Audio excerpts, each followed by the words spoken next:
Hi, am Anjali Korath from Prajna mind care. വിശപ്പില്ലാണ്ട് ഭക്ഷണം കഴിക്കുന്ന ആളാണോ നിങ്ങൾ?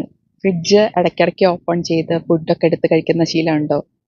Sometimes we eat not because our stomach is hungry but because of our emotions.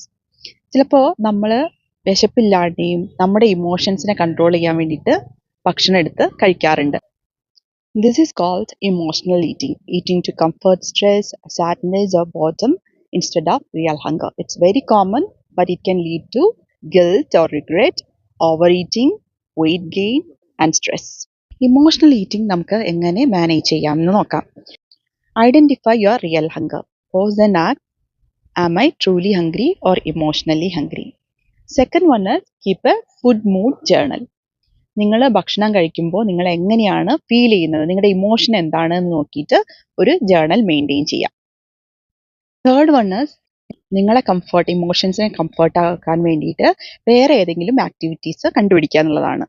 Talk to a friend, listen to music that reduces your stress eating and guilt. Fourth one is practice relaxation technique. Fifth one is eat mindfully. Slowly ഭക്ഷണം കഴിക്കുക without screens and chew thoroughly. That prevents overeating and digestive discomfort. Sixth one എന്ന് പറയുന്നത് avoid storing junk food. Seventh one is maintain a balanced diet.